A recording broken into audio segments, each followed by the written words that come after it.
Hai viewers, sebentar lagi rekan-rekan akan menyaksikan video dari Preview by Paramavida Akoladia Group. Sebelum rekan-rekan menyaksikan video ini, jangan lupa untuk klik like, share, dan klik tombol subscribe supaya tidak ketinggalan video menarik lainnya. Selamat menyaksikan! Halo viewers, selamat datang di sesi video Preview by Paramavida Akoladia Group.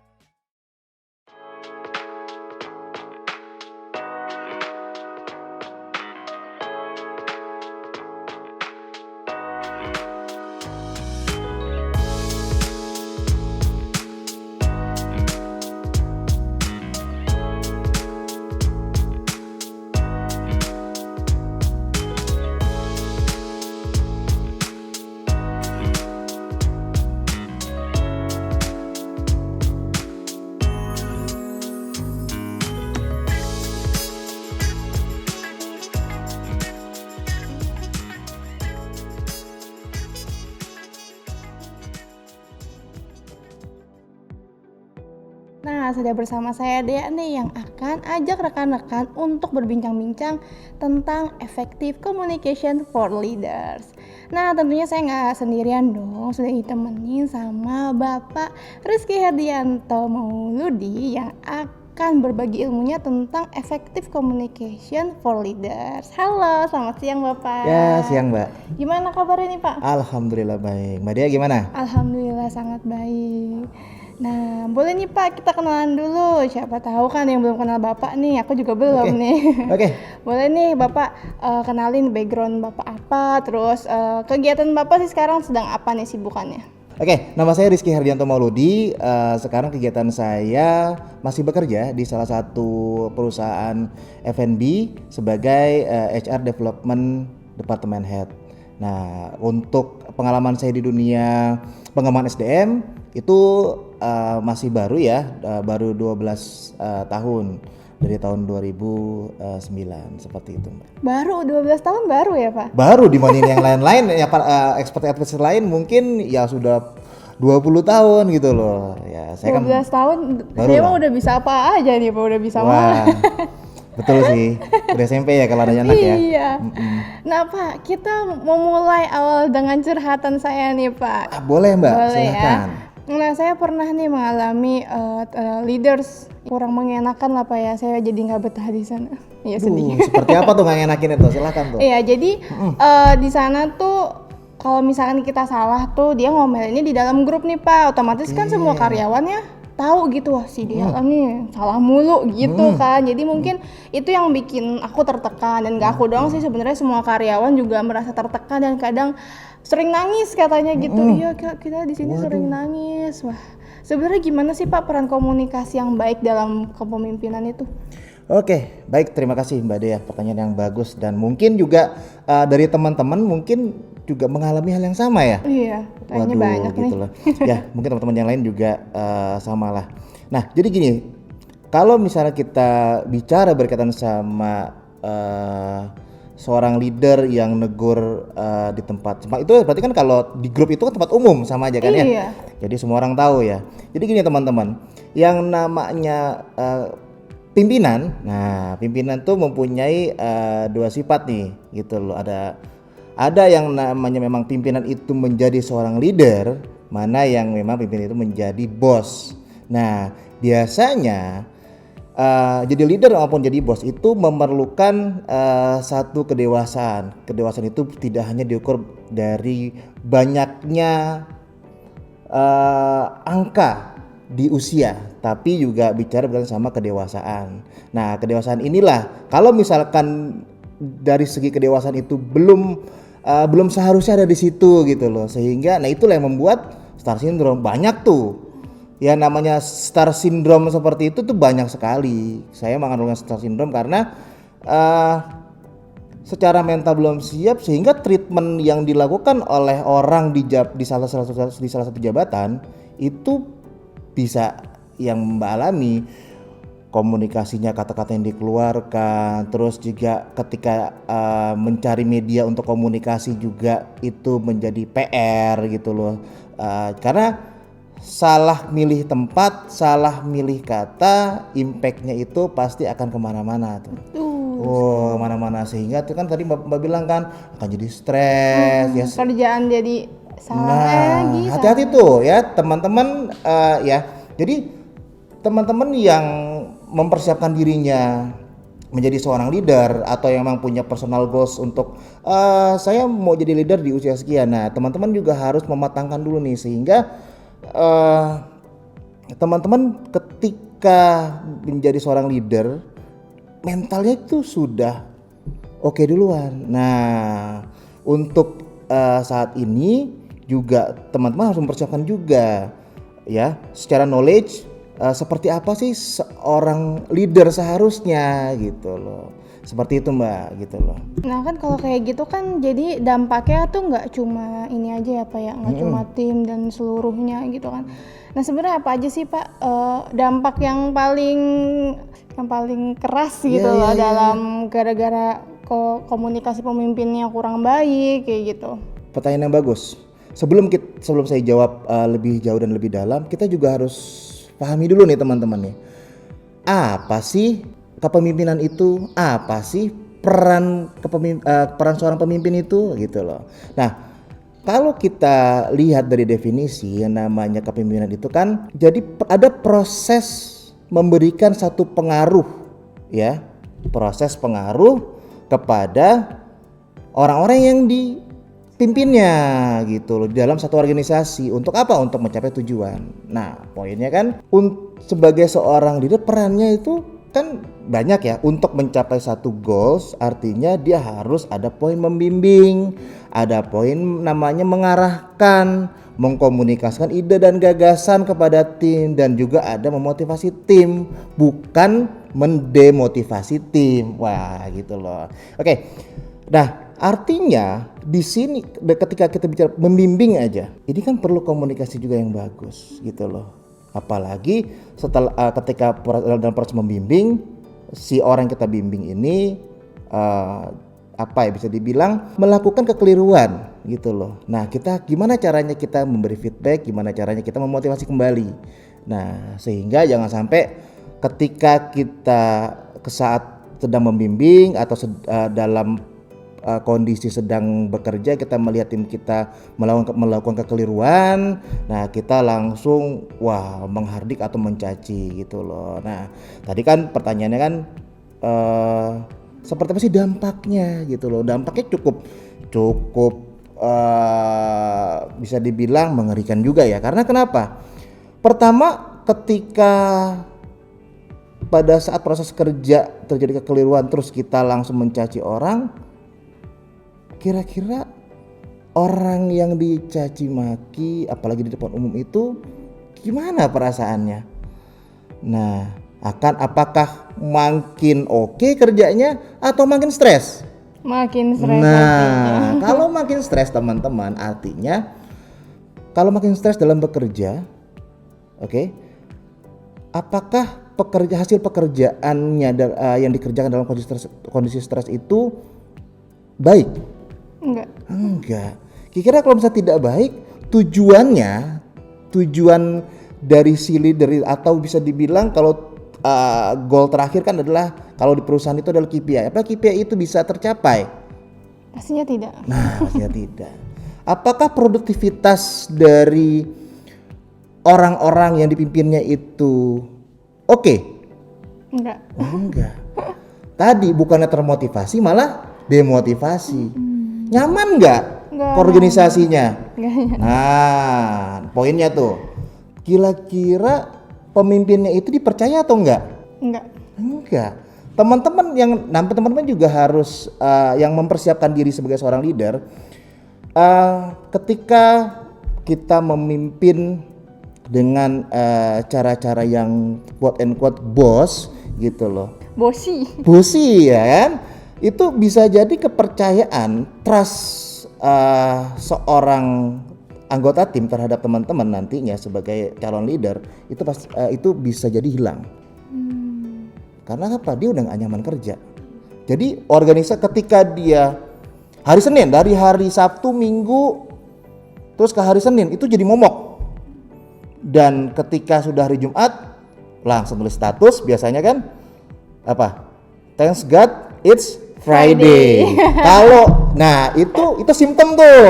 Itu gejala tuh kalau misalkan gejala itu kalau misalkan teman-teman di organisasi teman-teman itu ada yang buat grup kok ada tim saya yang buat status seperti ini nih. Nah itu tanyain lagi tuh ada apa? Apakah hari Jumat itu jadi ditunggu-tunggu? Apakah hari Senin sampai hari Jumat itu adalah momok buat dia? Nah gitu loh. Nah lebih banyak kita harus sering-sering introspeksi diri tuh. Seperti itu Mbak Dea. Jadi sebenarnya pengaruhnya ya kalau misalkan dari aku pribadi juga pengaruhnya jadi trauma juga Pak. Nah jadi nggak keingetannya tuh bukan dia doang sebagai leader yang bossy gitu, tapi jadi kayaknya jadi secara general gitu setiap bos apa sih bos kayak gini, ntar saya diginiin lagi nih, jadinya semua bos saya kira kayak gitu jadinya. Jadi kayak ada jadi deg-degan. Betul. Tuh jadi gini, ini yang tadi saya bilang bahwa gini kita bayangkan adalah kalau kita lihat tembok bersih polos, coba kita paku, segala macam kita paku. Lalu setelah kita paku, kita lepas pakunya. Kira-kira Mbak Dea, kalau kita bayangkan seperti itu, masih ada bekasnya nggak? Membekas. Nah, seperti itulah ketika apa yang kita komunikasikan, sikap kita juga ya seperti itulah impact-nya nanti. Jadi analogi dari tembok yang kita paku itu adalah mental block. Sehingga tadi mental block itu yang membuat karir orang tim kita ini akan tersendat. Jadi salah teman-teman tidak boleh salah treatment nih sebagai seorang leader. Salah treatment nantinya itu akan membuat mental block dari timnya teman-teman. Plus nanti akhirnya bisa jadi akan menghambat karir dari timnya teman-teman. Mental block itu kemana-mana soalnya Mbak gitu loh. Nah mental block itu banyak, bukan hanya tadi saya bilang kan bukan hanya bukan hanya dari kata-kata, dari sikap juga gitu loh. Karena nanti kan teman-teman ini kan melihat sikapnya. Contoh misalkan pada saat meeting, pada saat membahas sesuatu di meeting ada kekeliruan katakan atau tidak atau tim kita tidak mencapai target, terus gebrak meja ya kan, nunjuk ya kan, hati-hati tuh ketika ada seperti itu, jadi momok nantinya gitu loh. Momok harusnya orang termotivasi jadi demotivasi. Ketika demotivasi nantinya depresi.